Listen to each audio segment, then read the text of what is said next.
سلام به همگی، حالتون چطوره؟ به چنل ما خوش اومدید. تو این ویدیو میخوام یه اسپیکر بهتون معرفی کنم که واقعا بی‌نقصه. چون که برای خریدن اسپیکر برند و تنوع و مشخصات زیادی هست و یه جوری انتخاب بین خوب و خوبتر میشه و این کار خیلی سخته. اما با این اسپیکری که میخوام بهتون معرفی کنم کارتون آسون میشه. پس تا آخر ویدیو با من همراه باش. لایک و کامنت یادتون نره، چنل ما هم سابسکرایب کنید، حتما زنگوله کنارش هم بزنید که اول نفری باشه ویدیو جدید ما رو ببینه. بریم برای نقد و بررسی این اسم.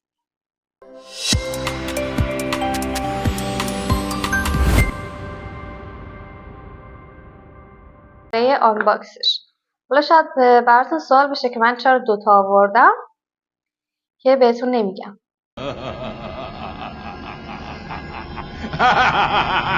شوخی کرد، بهتون نشون میدم چرا دوتا آوردم. 3 تا رنگ داره. من رنگ آبی و مشکیشو آوردم. یکیشو باز میکنم.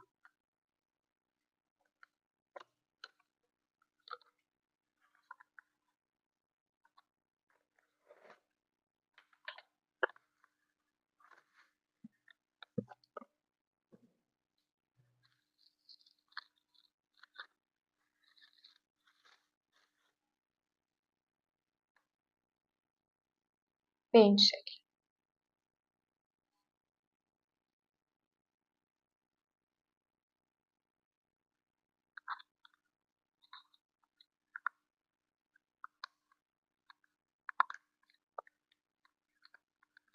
اینجا کابلش هست و یه دفترچه راهنمایی.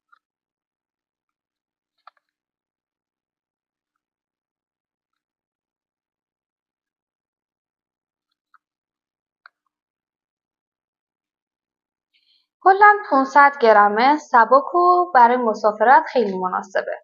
برای کنترل کردنش چند تا دکمه اینجا داره، یه دونه بند داره برای اینکه بتونین حملش کنین راحت و اینجا هم درگاه شارژ USB و تایپ C داره و با یه در سیلیکونی پوشونده میشه. اینجا هم 2 تا پایه داره واسه اینکه روی هر سطحی قرار بگیره و لرزش ایجاد نکنه. قدرت این اسپیکر 16 واته که من بقیه اسپیکرها رو دیدم. قدرت این اسپیکر 2 برابر همشون بود و این فکر میکنم که امتیازش رو خیلی بالاتر برده باشه. یه میکروفون داخلی داره که میتونید مکالماتتون هم داخلش انجام بدید. باتریش 2600 میلی آمپره که فقط با یه بار شارژ کردن حدود 13 ساعت مداوم میتونید ازش استفاده کنید که این نرخ خیلی خوبیه برای یه اسپیکر و مثل بقیه اسپیکرها بعد از 1-2 ساعت لازم نیست دنبال پریز برق باشین. خب این دکمه‌اش، اولین دکمه پاوره برای روشن خاموش کردنش، دکمه کم و زیاد کردنش منها و اضافه زده، یه دکمه استاپ و پلیش هست، این بلوتوزشه و اینم TWC شه. اینو نگه می‌داریم که روشن بشه. خب.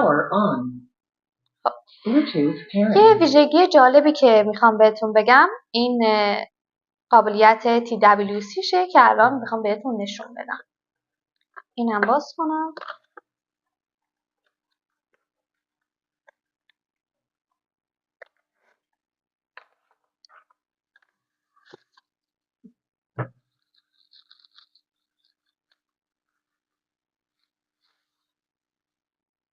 رنگ مشکیش واقعا جذابه. خب اینم روشن میکنیم. هر دوتاش الان روشنه. یه چشمک زنم داره و اینا رو که میزنیم به هم متصل میشه.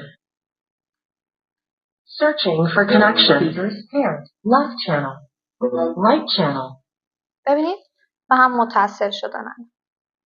قابلیت واقعا جالبیه که میتونین باند خیلی بزرگی ازش بسازید. الان این دوتا به هم متصل شدن. و میتونیم برای زیاد کردن صدا از این قابلیتش استفاده کنیم. یه قابلیت دیگه ای که داره واقعا من خوشم اومد برای اینکه آهنگ رو یا حالا هر چیزی که پلی کردیم باش رو بیسدار یا نرمال انجام بدیم، پخش کنیم. فقط کافیه که این دکمه استوب و دکمه زیاد کردن صداش رو همزمان با هم نگه داریم که به حالت بیسدار تبدیل میشه.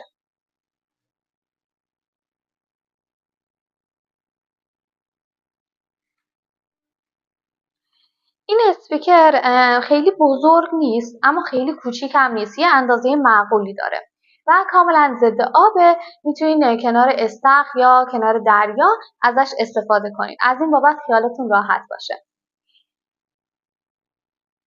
این هم از معرفی این محصول. امیدوارم که خوشتون اومده باشه. برای خریدن این محصول میتونید به سایت ما مراجعه کنید و اونجا ثبت سفارش کنید که لینکش رو داخل دیسکریپشن براتون میذارم. لایک و کامنت یادتون نره. چنل ما هم سابسکرایب کنید. توی کامنت ها حتما بهم بگید که ویدیو بعدی میخواین در مورد چه محصول باشه. تا ویدیو بعدی و معرفی بعدی شما رو به خدا میسپارم.